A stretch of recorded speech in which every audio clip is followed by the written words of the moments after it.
Welcome back to New Amsterdam Radio, the podcast for creatives, thinkers, and doers. It is I, the mayor, Flobo Boyce, in the mayor's office. And as always, I am not alone. I'm being joined by someone who does so many things I can't really talk about. We're talking about the acting craft, we're talking about the music craft, so many craft, a craft person, if you will. Please give it up for Celeste McMillian. How are you doing this morning? Doing well. Happy to be here. Thank you for having me. Oh, my pleasure. First question is, what don't you do? Anything that involves me leaving the ground. Right. Not a roller coaster person. I don't surf. Wait, you're not a roller coaster person? No. Okay, so let's say someone invites you to an amusement park. Are you more into like the walking around? Are you more into shopping, funhouse mirrors, shooting games? What's your thing? Well, my favorite ride is was the Tower of Terror, Hollywood Tower of Terror. I think that they revamped it now. Yeah. I don't know. I like experiences, like theatrical things, but I don't want to get all like yeah. Those G-forces just like twisted up. Yeah, ideally, no, not so much. I was a big roller coaster guy, and then I turned 30, and then it's true what they say. You're like, I'll have to sit down for a bit. Whew. That's the thing. Except I felt like that my whole life. Oh, fair enough. And I went with it for a while, because everyone wants to do roller coasters, but I was just like, man, I am all clenched up and like trying to hold my organs in place. Kind of a random question, but we're in the Southern California area. There's so many theme parks around. Do you have a favorite one to go to chill? Like you're like, oh, we're going to Disneyland or Knott's Berry Farm or. I used to help my ex produce a huge festival, and we would have a lot of artists come from other countries to stay with us, and they would always want to do like Disneyland and Universal, and they all have like something fun about them. Yeah. But generally speaking, not super my style. If I had to pick one, I would probably say. It's like, I really don't care for either one of these. So I have like one or two rides at every park that I like. Oh, that's great. Yeah, it's great. Like for me, I'm a recovering fat kid. So when someone picks a restaurant, I'm like, okay, I can find something. I can. You too. Yeah, it's like, I'll make it work. Give me the menu a day in advance. I'll figure it out. So we alluded to it. You are an actress and musician. You do a lot, but I know it's weird to say everything at once. So when someone asks you, hey, what do you do? How do you rephrase what you do? Wow, that is a great question, because I've kind of struggled. I don't know if struggled is the right word, but I've definitely grappled with that for a long time. Also because especially early mid-20s, I would kind of lay out the scope of things that I do and that I'm interested in. And sometimes people would be like, that's too much. You got to focus on one thing. Otherwise you're just it's not going to work out. Too much ambition? Yeah, I know. You know what I'm saying? Yeah, that's weird. Good old classic, trying to force the square into the round hole type of situation. Yeah, and yeah, that just never resonated with me. But so I was just kind of like, okay, well, whatever. And the more that I continued, doing the things that I love and the things that called me, the more that I started to see the connective thread and the through line between them all, Yeah. And for me, essentially what it is I just, between the acting and the music and the facilitating sacred spaces and ceremonial work, I feel like it's just a matter of showing up and being as transparent and present as possible. And then things just start to come through. Like, I'm not usually a super social person. I'm not much of a talker, but get me in a ceremony space and I can't shut up. Right. I've never played like a musical instrument or anything like, growing up, but get me into a space where music is being created and I know what sounds good. I know what I don't like, Mm-hmm. So I don't know. It's interesting. I feel like I've definitely had moments of, finessing the words more to kind of encapsulate everything that I do. But I feel like ultimately it's just broadcasting my heart. Yeah. In a sense, Is it a pressure?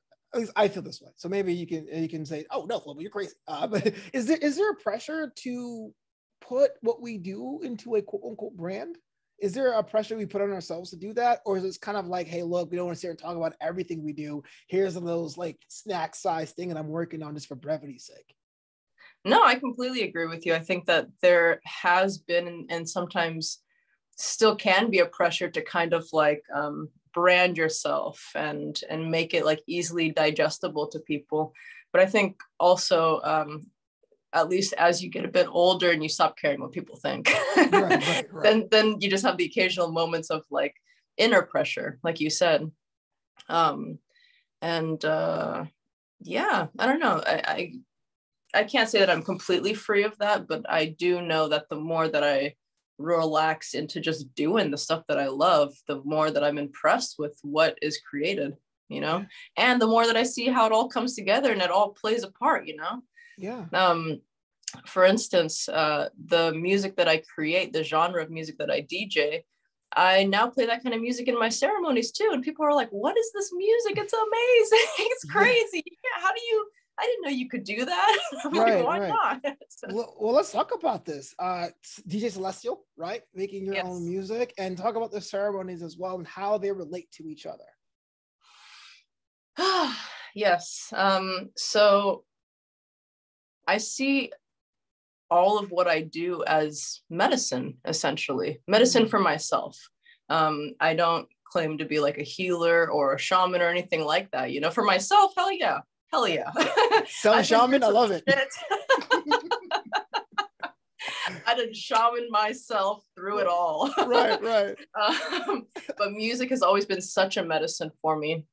And when I found my way into the transformational festival scene, through my ex, who's now one of my best friends, I was just like, wow, this is, I think the first few festivals I went to, my jaw was just on the floor, because I was like, what is happening here? There's little kids here, there's older people, there's people my age, and people are just in the forest for a weekend, you know, listening to music, dancing. There's like a tribal element. People are creating art and selling food, and like, what is this crazy? This feels like how people should be living. You know what I mean? Yeah. And then the music specifically that that I was introduced to in these environments is called psytrance, which is short for psychedelic trance. Very popular in India and Israel and many other countries. Started kind of emerging in the 70s, 80s. And it's just such an interesting genre of electronic music because, first of all, it is very tribal. And just like with any genre, there's good psytrance, there's terrible psytrance. Right. But when it's good, man. A lot of these artists use samples from, you know, scientific and philosophical revolutionaries. And so you're essentially getting people into this tranced out state with this repetitive beat. And then you're introducing a mantra, essentially.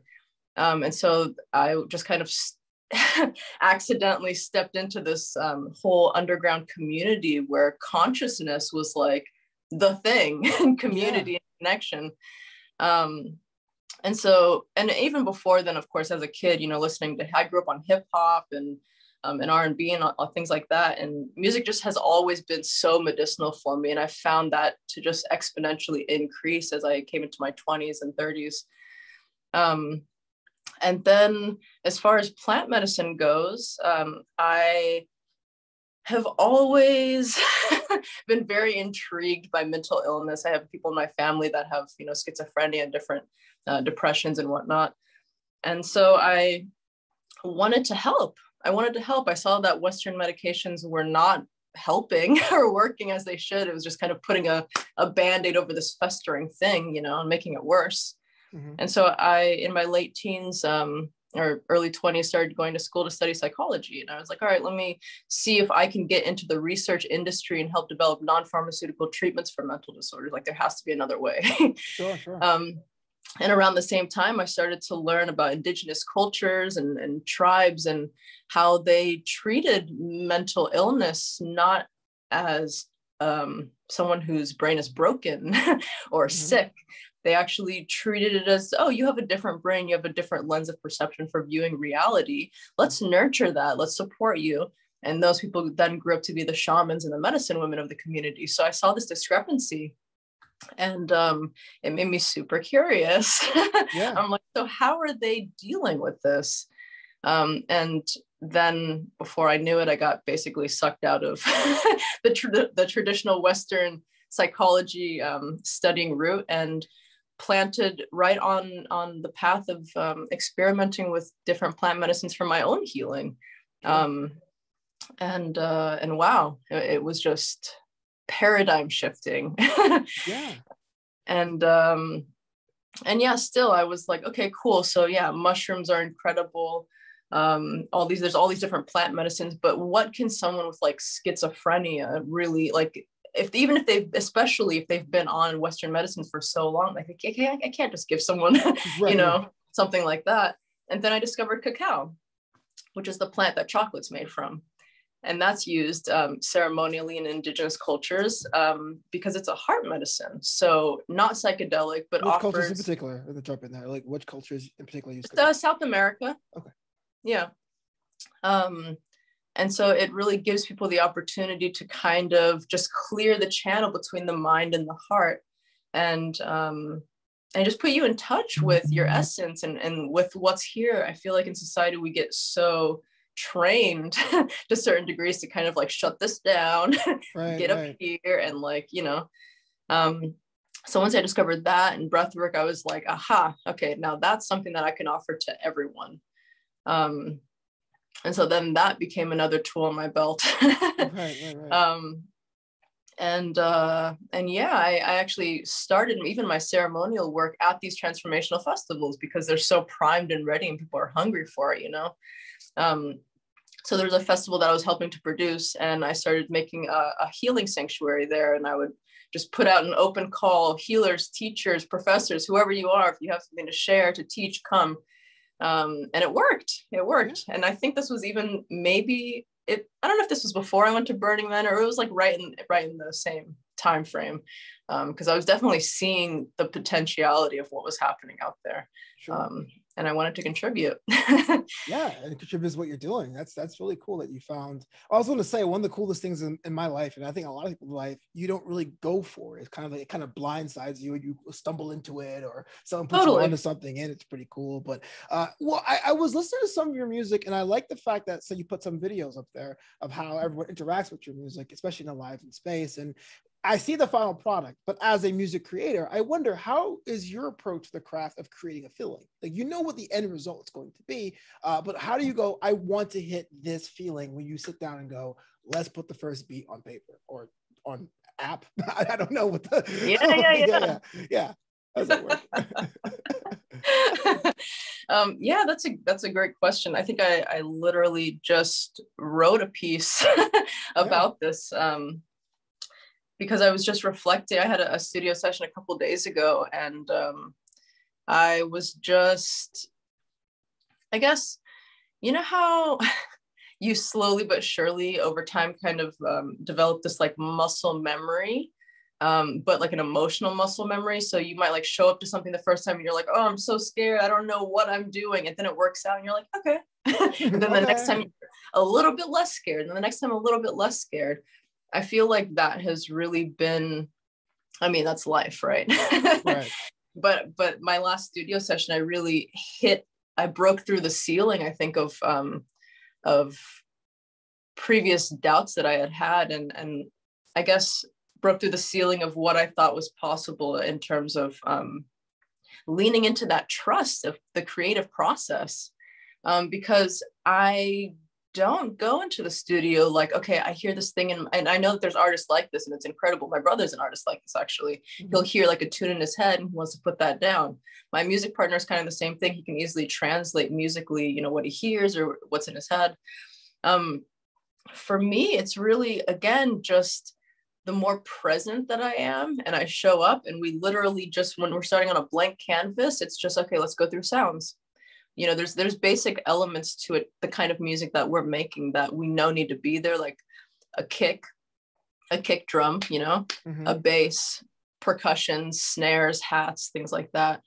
So we'll just start going through sounds, and it's literally like, do I like this sound? Yes. Do I like this sound? No. Do I like this sound? Yes. Yeah. And that's kind of how it starts.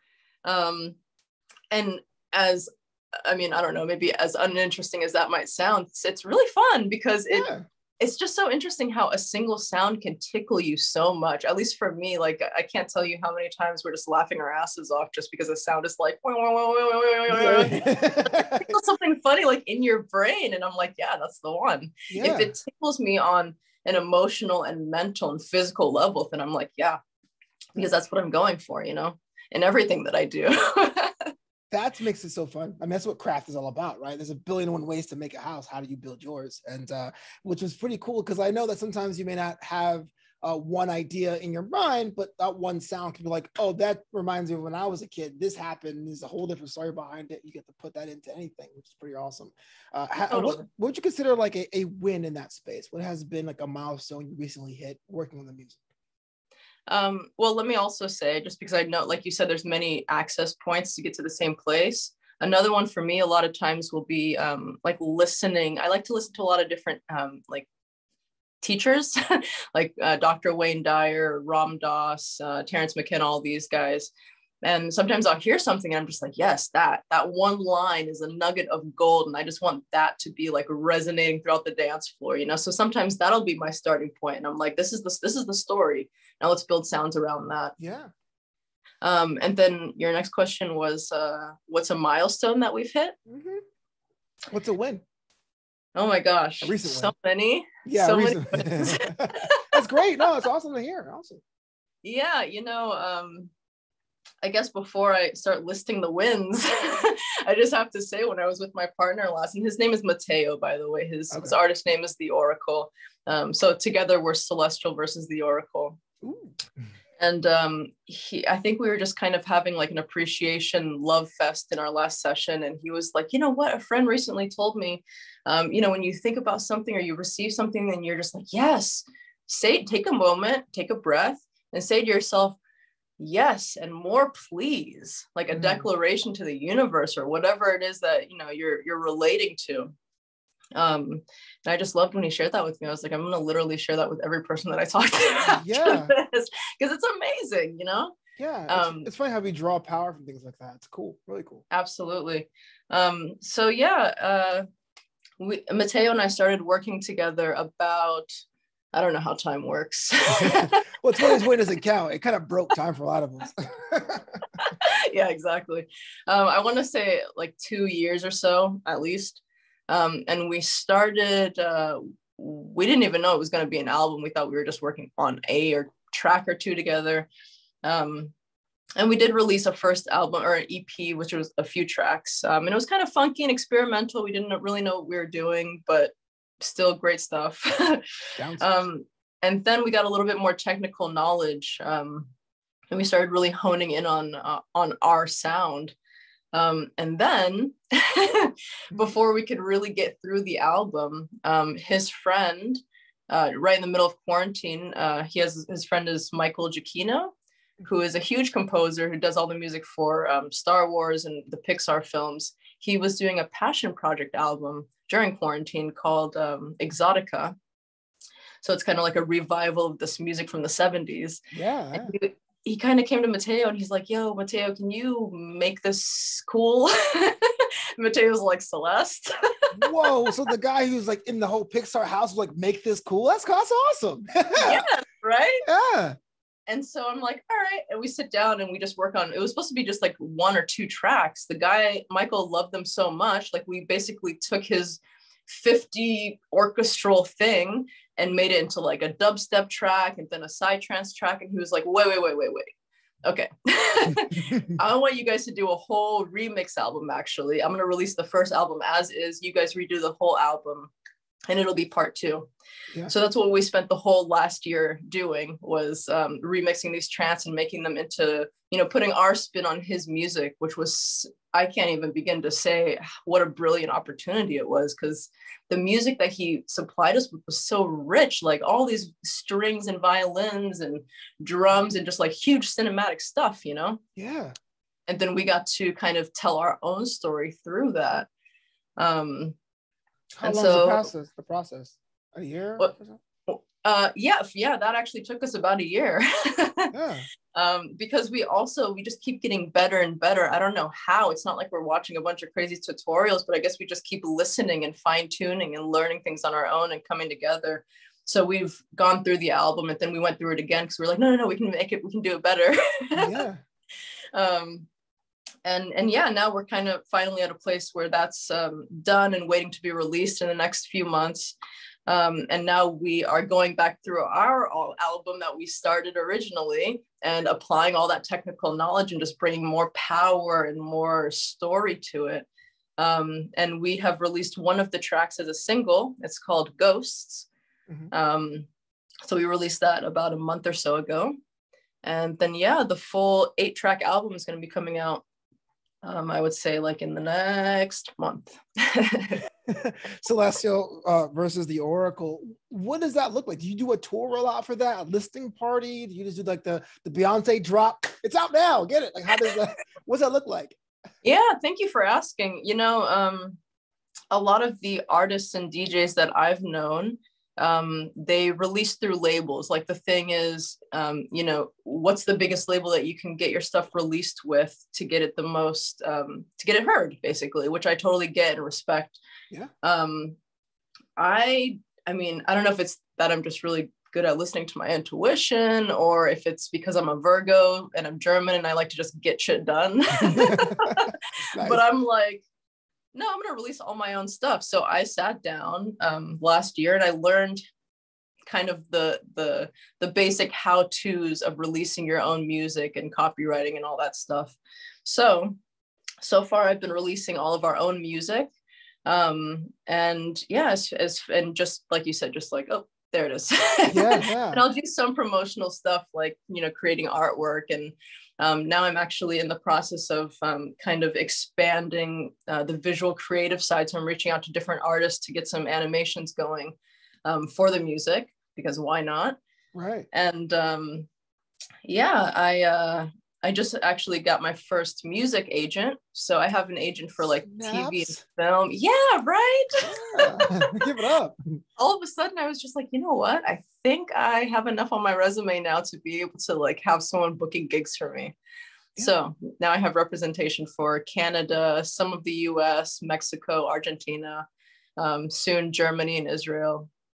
And but I love your idea about a listening party. That's a great idea. Thank you. Well, it's definitely a vibe. I mean, that's the best way to describe it. You know, you're listening to it, and I made a point to listen to it during the day, which is what the videos I saw were to record it, and at night.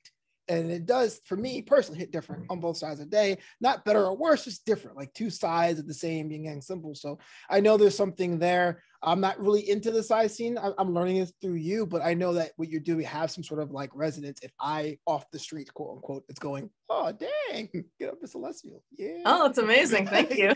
Yeah. So I can't wait. If it's a listening part, please let me know. Please invite me. You know, I sure will. Are you kidding? But if you have all of that going on, what do you do when you're not working? Like, how do you get like recharge your creative cup to make sure you can create more stuff? Are you like put yourself in a box and say, don't text me anymore? Do you go on trips? Do you like plug yourself into the wall? Like, how do you recharge? That's funny. Well, the first thing is that I'm so happy to say this, man. I don't feel like any of this is work. Right. I'm just playing. You know, I'm so happy to be at the point in my life now, the last year, pretty much just the last year, where I don't have to do anything just for money. It is fucking rad. Like, yes, I'm making money and it's awesome, but I'm doing things that I love, you know? And aside from that, I'm kind of a hermit. Like, I have a lot of friends, but if you talk to any of them, they're like, I haven't seen Celeste. Yeah, hermit gang. What? I love them all so much, but I just love being home. I love being with my dog. So I'm kind of always recharging or playing. Respect. That's like the goal I have, right? To be able to be like, I'm always there. I'm also a hermit, so I got that part done. I'm like squared away. But yeah, finding a place to find that balance is what the creatives part of the creative journey. I'm glad that you found your niche for that. I was actually perusing your Instagram because that's what I do when my research part of this job, this gig. And you had something on your bio line, and I want your opinion about it, what it means to you today. You say life is a message, which is pretty deep. But what does that mean to you right now in this point in time? Yeah, so I think, like I mentioned before, I another thing that I do, actually, this kind of piggybacks on your last question, to recharge my battery, is I love to listen to a lot of inspirational speakers and teachers. Like anytime that I'm like taking a nap or just cleaning around the house, like that's what I'm feeding into my brain, just subtly in the background. Yeah. Blah, blah, blah, blah, blah, transformation, blah, blah, blah, consciousness. And I heard this line from Ram Dass, but he was actually quoting Gandhi. Oh man, should I even try to recap the story? It was something like Gandhi was getting on a train or something, and a reporter was running after him, and he's like, Gandhi, what should I tell the people? And Gandhi wrote down something on a paper and just showed it to him, and what he wrote was, my life is my message. And I was like, that is great. That is, yes. Because for a long time, again, going back to, I think what you and I were talking about at the beginning, you know, I still was finding myself sometimes getting caught up in labeling like what it is that I do. How can I best sell this package? You know, and even just as subtle as like in my Instagram bio, like, okay, I'm an actor, I'm an electronic music producer, and I'm a storyteller, which kind of encapsulates everything that I do between that and ceremony. And you can book me here, and here's my SoundCloud. And yeah, when I heard that, I was just like, yes, that is so much more. That just felt like it was resonating more cleanly and truly with where I'm at right now. Like, this is what I am. This is what I am and where I am, and this is what I have to offer myself and therefore everyone else. And what up? What up, homies? What up, as Gandhi said. It's a quote on the train I saw. Yeah, it's a good way of putting it, man. It really says that there is. When I had one of my old comedy bits, I had this thing about people in Los Angeles collect slashes. You know, I'm this slash this slash this slash this, and you're like, well, what are you good at? You know what I mean? Like, but there's one thing for being a polymath and approaching different disciplines with the intent. But I also feel there's like the underside of that, of people just trying to say I have these aptitudes for the sake of having aptitudes. So I just wanted to see your perspective on that, which is pretty awesome. But speaking of things you're awesome at, actor. Can we talk about this? I was seeing some of these clips. I mean, you were in some of these short films. I'm not sure if I should mention them or not, but I definitely enjoyed The Man with a Pillow for a Face. It was hard to get because it was the festival circuit, but yeah, it was interesting. So talk to me about this. I mean, the acting craft is something different, kind of similar to music in that you're still a creative, but it's a different way of doing it. What's been your experience so far? You're so funny. I so respect for you doing your research. Yeah, you know, I have been acting since I was like 15 or something.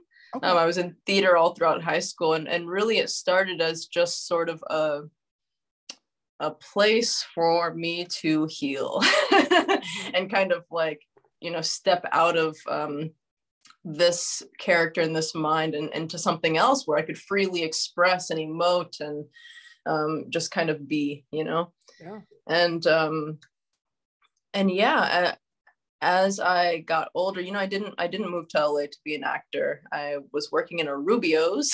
Okay. That's Rubio's. Yeah. Are they still existing? I think there's one over there by the theater, by Howard Hughes. I have no idea. I'm so mad that I just did a commercial for Rubio's on here. Anyway, yeah, and some lady came in and she was like, I want to manage you. And she wasn't a manager, she was an actor, but I was like, okay. And she actually ended up getting me my first, she introduced me to a casting director, and I booked my first gig. Well, that really happens? I thought it only happens in movies. Yeah, right? Sweet.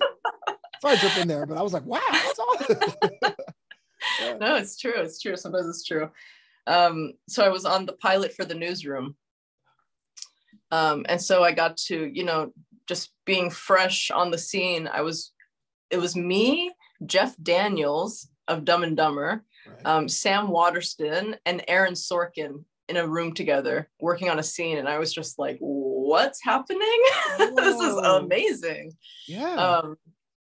And Jeff Daniels is just backstage like, I think we should throw out the script and make the whole thing about Celeste. Like, this guy.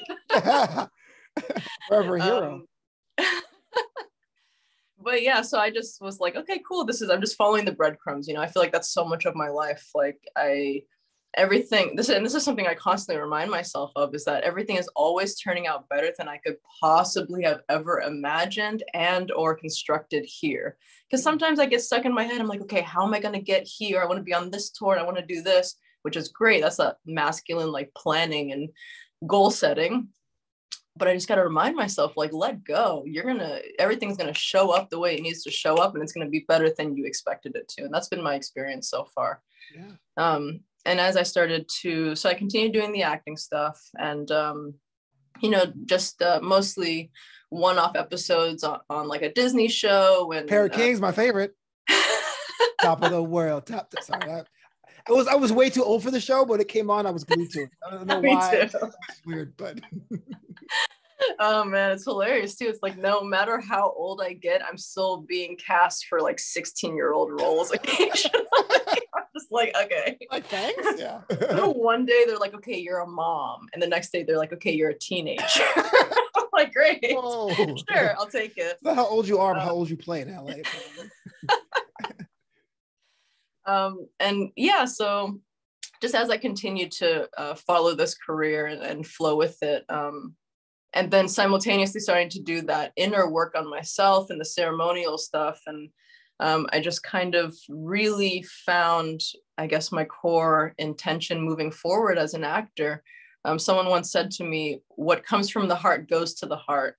And I was like, yes, that is why TV and film is so impactful all over the world, because it's an avenue for people to emotionally connect with something, Yeah. And I feel like, again, that's how I'm kind of starting to see the ways in which it ties into all of the other stuff that I do. It's like, okay, awesome. You just got to show up on set and tell the truth. Yeah. Someone said to me once, they're like, oh, you're an actor, so you're a good liar. And I was like, no, actually, I'm not. Yeah. If you're an actor and you're up there lying, then you're a bad actor. True. Because we're animals at the core of it, and we can sense when people are telling the truth. You know what I mean? Yeah. So I'm going up there and I'm embodying a character, and I'm finding those things about the character that ring true for me, regardless of what the story is, So take me back there, because I know a lot of people could be in a similar situation that you were. I mean, working at a job. My square job was I sold hand sanitizer door to door pre-COVID, so it was late. Square job. Yeah, it's a square job. Like, how do you go to a party? Yeah, man, I sell hand sanitizer. Like, it's not even Purell, so not even the top hand sanitizer. Anyway, not about me. But you were in at Rubio's, and you got called out. Hey, look, I'm going to manage you. I think 8 people out of 10 would have said no, thank you. So I got to ask, what made you go, you know what? I'm gonna try this out, strange lady. Let's say yes.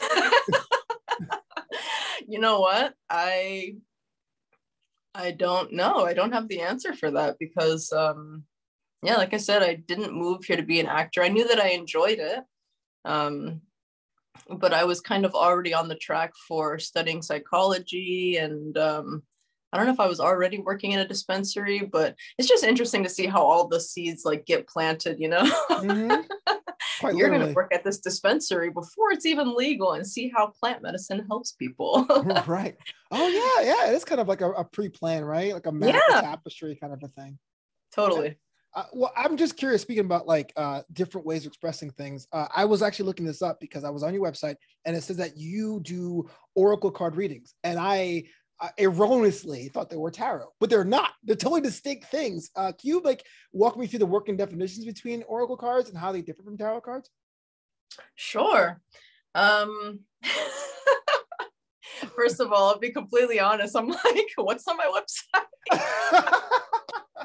It's true. It's there. I swear. I know. I remember. So one of my best friend, actually my absolute best friend from high school, designed my website, because that's what she does. She's like a curator of aesthetic digital content. Yeah. And this was a while ago already. So anyway, sorry, I just forgot that it's up there, but yes. So I used to dabble, even before I got into like ceremonies and all of this, this stuff that I do now. I just kind of, I liked crystals, and I liked things that I just felt things slightly starting to resonate without even knowing anything about it. And so I would occasionally dabble with like some tarot cards that someone gave me. And then I think at one point I scared myself because I was like, oh, this is, you're telling me I'm going to break up with my boyfriend and now we're broken up. It's crazy. Yeah. And how much of that is actually like, forecasting or just implanting like ideas. And then, you know what I'm saying? Right. But either way, as I kind of continued in my journey, some new friends then introduced me to, so that was the end of tarot cards for me. Right. I'm out. I get the same card every time. So I totally, it's creepy. Everyone that's giving me a tarot card readings, give me That's the thing. card, and you're like, but sorry, not about that. That's the thing.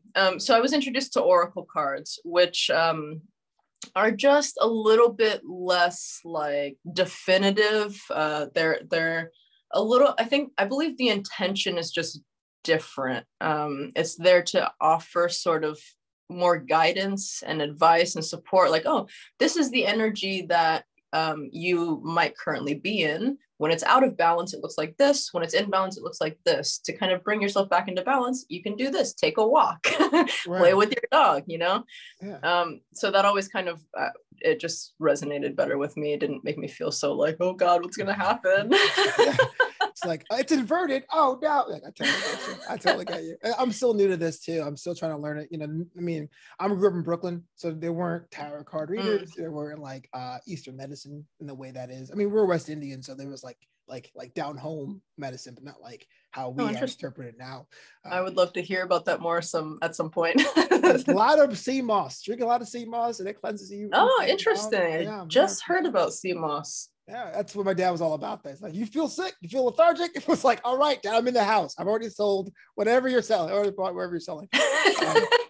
So weird. But I just want to say thank you so much for being on the show, Knew Amsterdam Radio, the podcast for creatives. Now, here's a chance I got to ask you if you got everything you want to promote, let the people out there know if they want to connect with you, if they want to follow you, if they want to be the first person to be invited to that listening party, how they go about doing that.